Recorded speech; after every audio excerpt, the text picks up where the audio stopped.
The bass from the speakers pulsed through the walls like a second heartbeat, shaking loose the fragments of silence that had followed Adil for months. The party had begun hours ago, but he arrived late not because he wanted to, but because he wasn't sure he wanted to come at all. His friend had invited him as a distraction, insisting that a night out among strangers would unbury him from the grief of his fading relationship with Zishan. Inside, laughter tangled with music, perfume, and flashing light.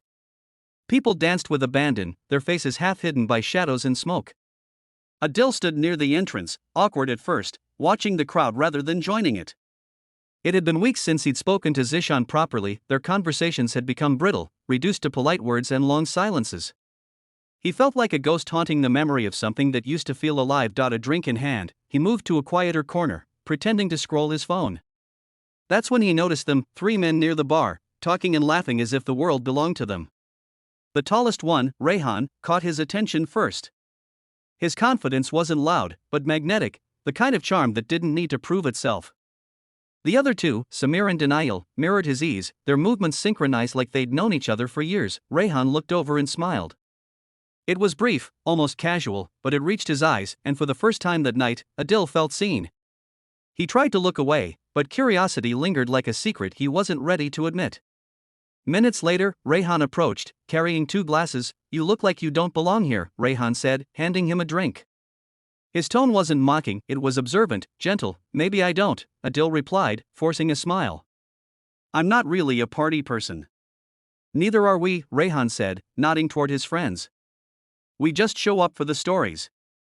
It was a strange answer, but Adil laughed. Something in Rayhan's ease chipped away at his guardedness. The conversation flowed light, effortless. They talked about music, places they'd traveled, and the chaos of the city outside. Adil found himself speaking more than he expected, even confessing fragments of his recent heartbreak. Rayhan listened without interruption, his eyes steady, unjudging. Hours seemed to blur. The room shifted from loud to intimate, the music slowing to a hum that filled the gaps between sentences. Denial joined them with a mischievous grin. "You both look too serious," he teased. "Come, there's a better spot to talk." Adil hesitated. He knew what people whispered about late-night conversations in dimly lit corners. But when Rayhan stood and extended his hand, there was no pressure in the gesture, only an unspoken invitation to step out of his own loneliness for a while. They walked through a narrow hallway, the sound of laughter fading behind them. The light dimmed, replaced by the softer glow of a chandelier reflecting off polished floors. Adil's heart thudded unevenly. He told himself he was only following curiosity, not desire. But somewhere deep inside, he knew those lines had already begun to blur. In the quieter room, the world felt smaller, just 4 walls and the faint scent of jasmine perfume lingering from someone who'd been there earlier. The 3 men surrounded him, not menacingly, but protectively, like a circle closing in warmth rather than threat. Denial offered him another drink. Samir adjusted the lighting. Rayhan simply watched, his gaze unreadable yet kind. "So," Rayhan said softly, "what are you running from tonight?" Adil looked down, unsure whether to laugh or tell the truth. "Maybe from myself," he said finally. Rayhan smiled. "Then maybe it's time you stopped running." The words hung in the air, calm, disarming. For the first time, Adil felt the tension in his chest loosen. There was something intoxicating about the stillness, the way they looked at him, not with expectation, but understanding. Outside, the music continued. Inside, the night shifted. Adil didn't know whether he had stepped into danger or discovery, but as the door closed softly behind them, he knew one thing for certain: something in his story had just begun to change. The air inside the room felt heavier, like it had been waiting for them. The faint hum of the party leaked through the closed door, laughter, footsteps, a muffled bass line, but here, everything slowed. The chandelier's glow was dim and gold, painting shadows across their faces. Adil stood still, unsure if he should sit, speak, or leave. His pulse quickened, not entirely from fear, but from the strange intensity of the moment. Rayhan gestured toward a velvet couch near the corner.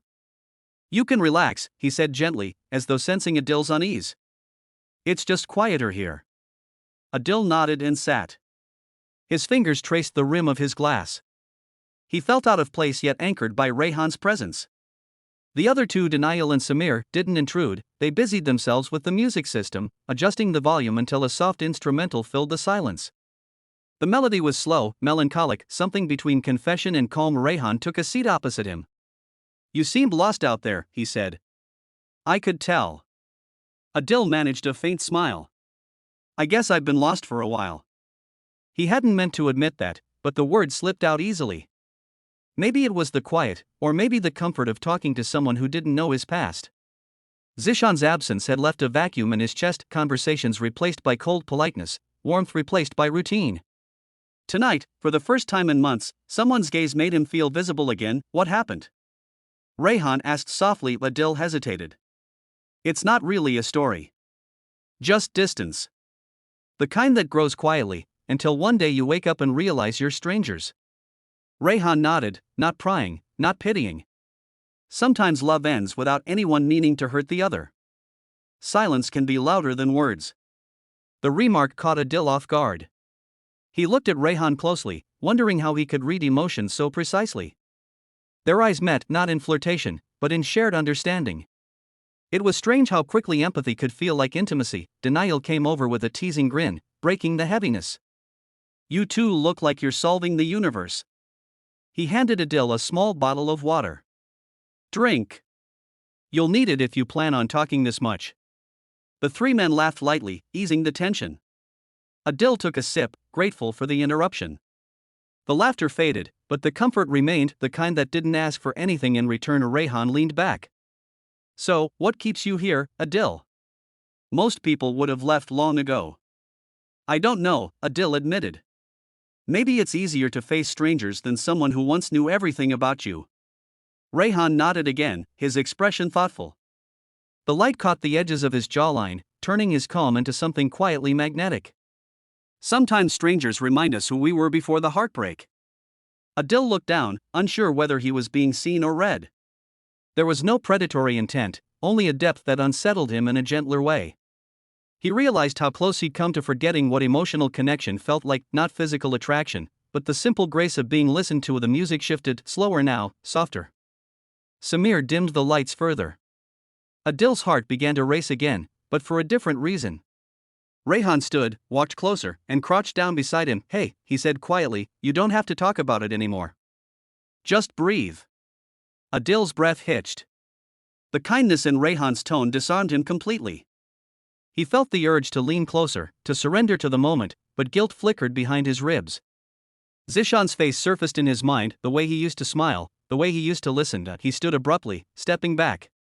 I should go, he murmured. Rayhan didn't move. His voice stayed calm. You don't owe anyone an explanation. But if you're running, make sure it's not from what you actually need. Adil froze. The words sank deeper than he expected. He wasn't running from Rayhan, he was running from the emptiness he'd carried for too long. And now, standing there, he wasn't sure if the room was a trap or a mirror. Rayhan stood too, his tone steady. No one's asking you to do anything. Sometimes, what we need most is just to be seen. The silence that followed was profound, almost sacred. Adil's chest tightened, not from fear, but from the strange relief of being understood. He looked up. Thank you, he said quietly. Rayhan smiled faintly. For what? For not asking me to be anyone else. Outside, the music picked up again, loud and careless, as if the night had forgotten them. Inside, Adil exhaled slowly, realizing something had shifted. He hadn't crossed any lines, yet somehow, his heart had. The morning light crept slowly into the room, pulling me out of uneasy sleep. For a few seconds, I forgot where I was, but then the memories of the night rushed back with a weight that made my stomach twist. He was still there, close enough that I could hear his breathing, steady and calm, as if nothing in the world had changed. For him, maybe it hadn't, but for me, everything felt different. I slipped out of the bed quietly, trying not to wake him, though part of me knew he was already aware.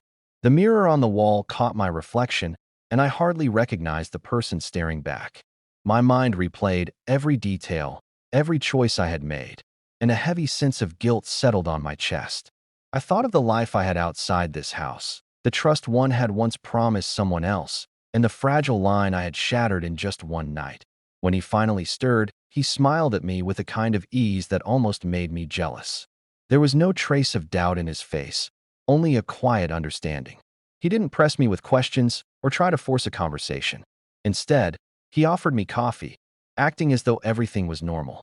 That calmness only made the storm in my head louder. I wanted to ask him what this meant, if it was just a moment we would bury, or if it was the beginning of something I wasn't ready for. but the words stuck in my throat.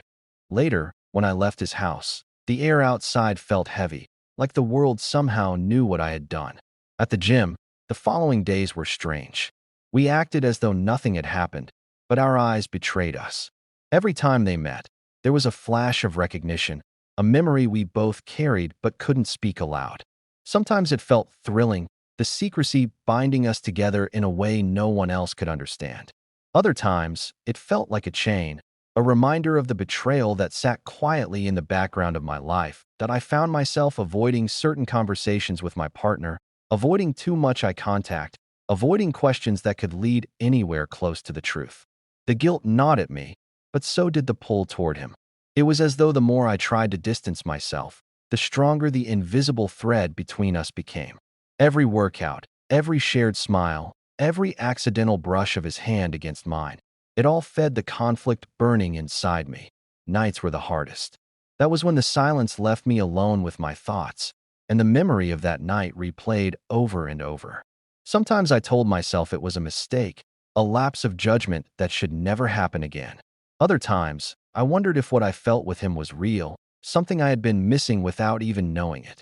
The questions never stopped, and with each passing day, I felt myself sinking deeper into a web I wasn't sure I could escape. Days turned into weeks, and the weight of what had happened refused to fade. I walked through my routines as if nothing had changed, but inside, everything was different. The distance between who I was supposed to be and what I had done grew wider each day. I caught myself staring into the mirror, searching for answers in my own reflection, wondering if guilt was written on my face for the world to see. At the gym, we still exchanged glances. Sometimes they were soft, filled with an unspoken understanding.